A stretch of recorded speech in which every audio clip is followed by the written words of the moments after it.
Oh, hello. My name is Mara, and welcome to Books Like Whoa.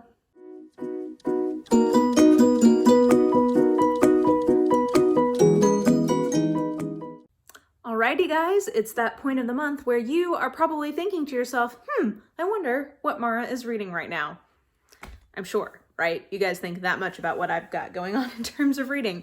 So this is my monthly check-in, kind of talking about my progress in lieu of having, my wrap-ups at the end of the month are already like 30 minutes long. I don't even cover all the books that I read in a month in those wrap-ups, but like, Mama's got a lot to say about them, so in an effort to not have those be interminably long, and also just because I don't normally do a TBR, so I have one this month and I'll actually have one for the next 2 months for the rest of the year, but normally I don't have a TBR, so this is also sort of a way for me to tell you sort of what's on my radar and what I'm thinking about reading.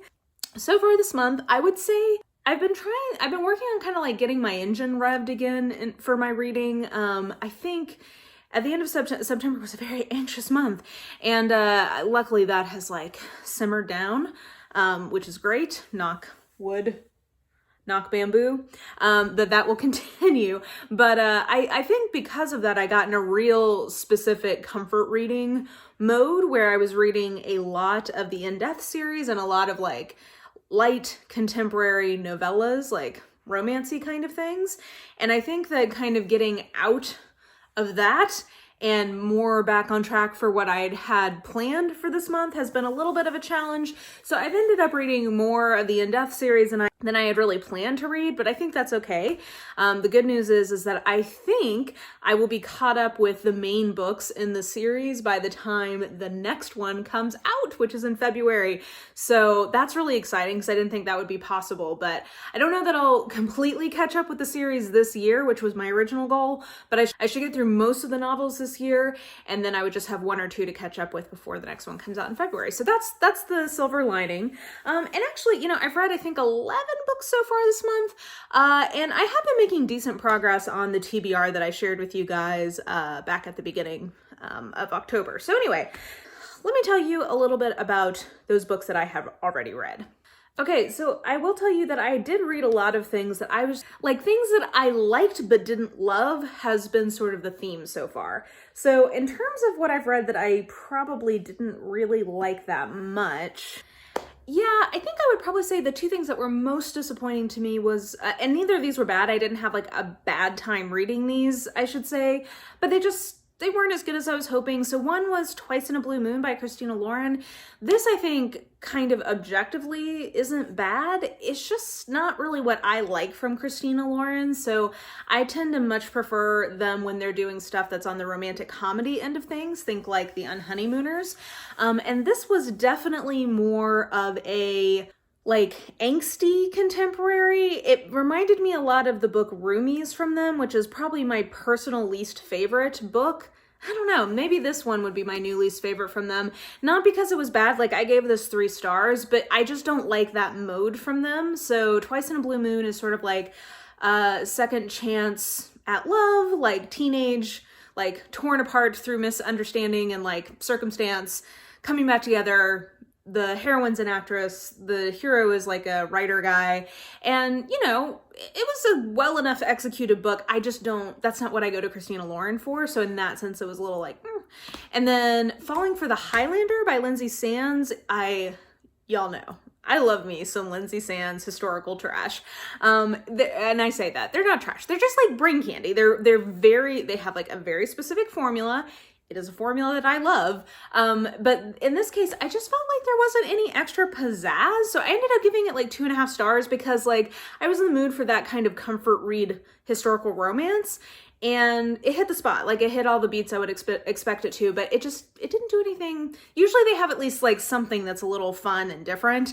There are also some like really horrifying implications of the plot that I don't know were fully addressed in terms, historically accurate because it's set in like medieval Scotland, but not great in terms of trying to sell your sister off to pay your gambling debts. Not a cute look. So those were probably my most disappointing. And then also, sorry, the other one was Devoted in Death. That one, it was one of my least favorite of the series. Yeah, I felt like the mystery wasn't great. It was like a Bonnie and Clyde kind of mystery, but as a procedural, I don't know. I wasn't feeling that one. So those are probably, and I gave that 3 stars. So, I mean, lowest of those is 2.5. Not terrible, just like not my faves. Things that I was more just sort of like, okay, like I like this, but maybe not as good as I was hoping. 2 books I probably would like to talk about in conjunction with each other are The Devouring Grey and Sawkill Girl. So in terms of giving me like the spooky vibes that I want for October, both of these delivered. So I would definitely recommend these if you're looking. We'll get to it. I have a hard time with like straight up horror sometimes. I get scared, especially I get more scared in horror books than I do in horror movies. So I tend to like them cut a little bit. So YA horror fantasy kind of things work really well for me in terms of what I like to give me a spooky vibe. So I think both of these hit that really well. I would tell you like objectively, or as close to objectively as one can come in these things, this is definitely a better book. The writing is better. I think that the underlying metaphor of Sawkill Girls, which is basically about centers around 3 main characters, all girls, all teenagers who are on this island that basically has like a monster that eats girls. This definitely is incredibly powerful in the underlying metaphor of this fantasy world, which is basically about like rape culture and how, women are both like, are doubly victimized by rape culture because we are both like the targets of either like social aggression or actual physical violence, or we are made like its accomplices often through like internalized misogyny and policing each other and like essentially being helpless to stop the forces around us. So that metaphor I thought was really powerful, and I loved like, you know, this is like very casually queer. Actually, both of these are, so that's cool. I really liked the character. Like I liked a lot of things about this. I just didn't, it wasn't like a page turner really. I felt like the first half of this was maybe stronger than the back half. Like, I really liked the atmosphere and stuff built up in the first half, and then somewhere, I don't know, it just sort of lost momentum, and I wasn't just like enjoying it on a page-to-page level as much. So I was kind of between a 3.5 and a 4, and I think I'll land on a 3.5 just because this book, which is not, I don't think, as objectively good, I had a better time reading. Like, this is so I've seen this compared to Riverdale. Like, I've heard it called Stranger Things meets Riverdale equals this book. And I think what people are trying to get at with that is that there's a very soapy, sudsy quality to this that reminds me of the CW teen dramas. So, like, even though I definitely have some critiques of this book in terms of, I don't think all the point of views were necessary. I think Harper and Violet were far more interesting than the boys, basically. Though, I mean, I like them. I just don't know that I needed a point of view. You know what I mean? Anyway, so I think there's too many point of view. There's some things I could nitpick in terms of like the actual guts of this book, but like it kept me turning the pages. I was really interested in what was going to happen, and I like the intergenerational aspect of it, which again both of these have. I would say these are definitely like, if you like this, try this in reverse comparisons, because these have a lot of similarities. This one's just darker and this one's more like soapy, and I think I kind of like the soapy version of it better probably ultimately. Yeah, I don't know. Anyway, so I liked all the revelations. There was like, this ends sort of on a cliffhanger, and like, I think I probably would read a second one of these, especially because a lot of the problems that I had in this are sort of like first book problems. So I would definitely be interested, like, I don't think enough happens in this, basically. So I would definitely be interested to see what happens next in this series. Like, by the time we got to the end of it, I was into it. So yeah, anyway, so both these were 3.5. Like, I enjoyed these, but I didn't love them the way that I hoped maybe I might. So yeah, good. Liked it. Let's see, other things that I liked. I read 2 really good in-depth books this month. So I read Calculated in Death, which had some really, I liked Calculated in Death a lot, maybe because I have an accounting degree, but it was based around like somebody who was a forensic accountant being murdered because they knew too much kind of a thing. And there was a really fun ending sequence set at a movie premiere. Like, it was just it had a lot of great character moments. The mystery was really fun and moved along. So I gave that 4 stars. I also gave Brotherhood in Death, 4 stars, and I thought I was between a 4.5, a 4 and a 4.5. I landed on a 4, but Brotherhood in Death I think is a really good in-depth entry in terms of like the overall series progression. It's number 42, and it is the last one that I've read, so I'm like rounding the bend. I'm in the 40s, we're coming up on 50, but it was really good. It had some really significant character moments in terms of Eve's story. I will give specific, I mean, all the in-depth books need content warnings because there's a lot of like sexual violence and a lot of just murder, and you know, it's a police procedural. But the heroine's backstory is very intense in terms of sexual violence, especially that geared towards a child. So there's a lot of exploration of that. And then there is in this book an explicitly described assault that involved a woman and multiple men. And there's a video and it is described, and that was a lot. So I want to mention, if you're reading along in the series, just know that this one has a lot of that. I think it's handled, like what I really like about this series, I can't wait till I get to the end so I can do my overall series review wrap up. But one thing I really like is the fact that because that is the main character's backstory, so often when sexual violence is a part of a character's backstory, it's either not handled well, or because they're only in one or a couple books, it doesn't get fully fleshed out. And I just love how in this series, you know, we really get to see the character processing and growing as a part of like that part of her history and like what it means to who she is and like what her life looks like today. And I just think that that's really cool, because one thing, I had a pastor once and she had, you know, experienced childhood abuse of that kind. And one thing that she said was that you're never done forgiving. I mean, she was a priest, so obviously in that context, specifically talking about forgiving, but I think you could also just say broadly, you never stop processing when you have something that traumatic happen to you, but like you have to do it over and over again. And like, that's what your journey is basically. And I think that this book really embodies that in a nice way, or like the series really embodies that in a nice way of like, Eve is constantly facing new circumstances that are hard, but like she learns from her past ways of coping with things and incorporates that going forward. And like, she has such a supportive community around her, and it's so awesome to see. Like, I love seeing her husband with her in that, but then also like increasingly letting her friends be a part of her journey of healing. It's just beautiful. And I just felt like this book really did that really well with the Miras, and yeah, I just loved it. So that was probably my second favorite thing I've read so far. My favorite thing that I've read so far was Northanger Abbey. Now, I will say this is my favorite thing I've read so far this month, but it is my least favorite Austen I've read so far.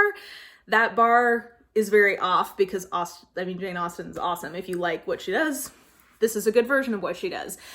I was very intrigued by this book because it reads, the language itself, I don't think is quite as sparkling and fun and just like perfect the way that something like a Pride and Prejudice or a Persuasion or an Emma, like the prose in that, I think is just more modern. The prose in this reminded me a lot of Sense and Sensibility. And then I was like, well, but I thought that this was one of the last books that came out. So I was doing a little research and I realized that this was actually written before Sense and Sensibility. So it has more of a, I think it was originally written probably in like 1799-ish. That little difference really does make a difference in the Austen canon because the language is a little bit more archaic and a little bit more verbose. It's not as clean and sharp, I think, as her later books are. So even though she did some edits to this, I think you can tell that this was written a little bit earlier. I was so intrigued by this because once I realized that, I was like, oh, the book that this does remind me a lot of is Sense and Sensibility. Like, I feel like this is like the Gothic parody version of Sense and Sensibility, and Sense and Sensibility is really like taking a lot of the kind of archetypes we see in this and like actually fleshing them out. So like there's a character in this one that really reminds me of Lucy from Sense and Sensibility, and the whole like Isabella and Lucy I think are very analogous in a lot of ways. Like there's a lot of brothers, you know, making decisions about who they're going to marry in ways that are kind of glib or interesting. Like, I don't know, me anyway, there felt like there was a lot of the same DNA in those first two books. So that was just sort of interesting to realize that I kind of intuitively felt that. And then when I went and looked at the chronology, I was like, oh, that kind of makes sense. I feel like Sense and Sensibility. Sense and Sensibility.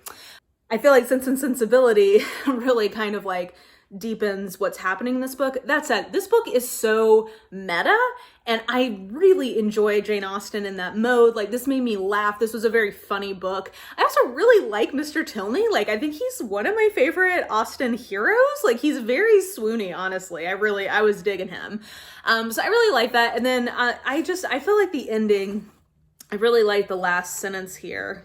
And I mean, I guess spoilers, but it's Northanger Abbey. Also, it's a Jane Austen book. I think you have a pretty good idea of how this book wraps up, but quick spoiler warning for you. So I like these last closing lines. To begin perfect happiness at the respective ages of 26 and 18 is to do pretty well. And professing myself moreover convinced that the general's unjust interference, so far from being really injurious to their felicity, was perhaps rather conducive to it, by improving their knowledge of each other and adding strength to their attachment, I leave it to be settled by whomsoever it may concern, whether the tendency of this work be altogether to recommend parental tyranny, or to reward filial disobedience. So I just loved all those little meta asides, and I kind of just love that as her wrap up of like, maybe, I don't know, maybe this kind of recommends jackass general parents and sons finally strapping on a pair and standing up to them. So anyway, I had a really great time reading this. This was definitely a success in my classics reading experience for the year. And with that, I think that will transition nicely into what I'm reading right now and what I might read next. So what I'm currently reading right now, I am so close to being done with Six of Crows, but I'm not quite done. Liking, not loving, I would say if I had to give it a rating right now, I would say 3.5 to 4 stars. I think this book has a lot of setup in it. So I'm wondering if that's why people like Crooked Kingdom so much, because it's paying off all the setup from Six of Crows. But it's a very interesting book, and yeah, I don't know. I mean, I see why this is beloved. Like, it's not a total mystery to me why people enjoy Six of Crows, so I'm glad to report that. I will mention while we're on it, so I will not be doing my reading mug in these wrap-ups for the rest of the year because I've got my reading planned out more for the rest of the year. So the other book from my 19 books that I want to read in 2019 that I will be trying to get to this month is Difficult Women by Roxane Gay. Very excited about this. I'm hoping this is going to be a 5-star read. So anyway, I'm still working on Six of Crows. I started and I don't know if I'm going to be able to finish Kill Creek because this really scared me. I'm going to have to find a morning, like a beautiful day. Today was a beautiful day, but it's a work day. I'm going to have to find a beautiful day where it's sunny out and I can maybe like go sit in the park and read this around other people. Like, this is a scary book. So this is a haunted house story. And it's just creeping me out. So anyway, I would definitely recommend. I think that that's a great quality for a horror novel. But like I was saying earlier, I'm a little bit of a scaredy cat when it comes to books because they're so immersive. And this is a fucking creepy house. So anyway, I'm in the progress with that. We'll see what I can do to actually finish it off. And then the other thing I started reading was The Witches Are Coming by Lindy West. So I have that as an arc. And it's coming out at the beginning of November, and it's just such a delight. I've only read the first little bit of it, but she was talking, the title kind of is allusion to the fact that it has become very de rigueur online for, you know, the patriarchy in the form of men who see themselves as very beleaguered and like entrenched and besieged to always be talking about a witch hunt. And so she kind of is deconstructing, like, in this metaphor of a witch hunt, let's really break this down. And I enjoyed that. So anyway, I'm really enjoying all three of the things that I'm currently reading. And then in terms of things that I might read next, I mean, I mentioned Difficult Women. That's on my docket. I was mentioning earlier the classics that I want to read. So first of all, I am hosting a read-along of Dracula at the end of the month. It will run from October 26th through October 30th as a little, you know, ramp up to Halloween for people. So I'm hosting this on the Discord that I set up. I'm sorry, when I first announced that the link wasn't working, but it is now. So if you would like to join, the link is in the description box. So yeah, I think that this should be good fun. I'm looking forward to reading this with you guys. Opinions on this are extremely mixed, so I'm expecting to either really like it or really not like it. So I've never read it before, so I'm very intrigued to see how we do with that. The other classic I'm hoping, well, actually, two other classics I'm hoping to get to this month. One is, say it louder for the kids in the back, The Moonstone. This is supposed to happen in September, and then the anxiety happened, and I didn't read it, but I really would like to. So I'm trying to fit this in for this month. I don't know if it's going to happen, but I'm going to keep mentioning it until I actually do it. And then I'm also, I think my next audio pick is going to be David Copperfield, as read by Richard Armitage. So excited for that. So those are 3 classics actually that I'm hoping to read by the end of the month, and it'll just be a very classic-y October for me, which is great. Then the 2 arcs that I need to read are White Elephant by Tracy Harnetiaux. I forget that last name.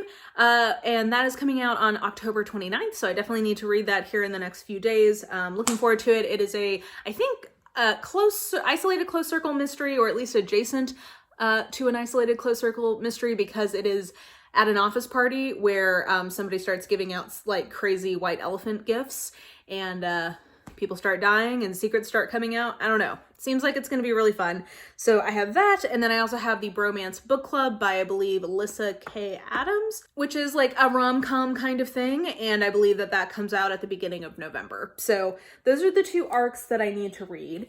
And then in terms of if I have any more room left, and we will have to see what happens, I would like to read Death in the Dancing Footman by Ngaio Marsh. Yeah. I really liked A Man Lay Dead. I read that, I think, last month. I was intrigued by it and would like to continue reading. I would really like to get to Serpent and Dove by Shelby Mahern, because again, kind of on brand. This is about a witch and an arranged marriage and sort of like a near future dystopia thing. And I think just seems like fun, spooky, good times. Also, I think some smut, so why not? Wilder Girls, I'm thinking this is the one that's probably going to fall out. Wilder Girls is a kind of retelling of Lord of the Flies, but with girls and queer, and I think set at like some sort of boarding school that is either abandoned or like there was some sort of like dystopia thing that happened. I don't know. This also has gotten very polarized reviews, but I like kind of weird books, so I'm hoping that I hopefully will like this. And then, last but not least, I'm also hoping that I will get to The Beautiful this month by Renee Ahdieh, which is a historical, paranormal, vampire, murder mystery romance. All elements that I enjoy, so this should be a book that I really like. This was my YA Book of the Month Club pick. If you're interested, I've got that information listed in the description box if you want to use my affiliate link. But anyway, hopefully I will also be able to get to this because it's a very appropriate read for October.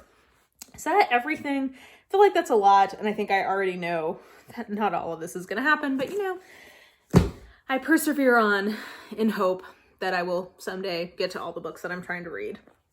Maybe that day will be this month. We'll see. But anyway, I think that's most of what I'm reading right now and what I might read next. So definitely let me know if you've got anything notable that you've been reading in October so far, if you've been reading spookily, how that's going, or if you have any thoughts about the books that I mentioned in this video, let me know in the comments. But yeah, I think that will do it for me for now. So if you enjoyed this video, please like, subscribe, follow me on the social medias if you are so inclined. I have all that information listed in the description box below, and I think that will do it. I hope you are having an absolutely lovely day, and I will just talk to you soon. Bye!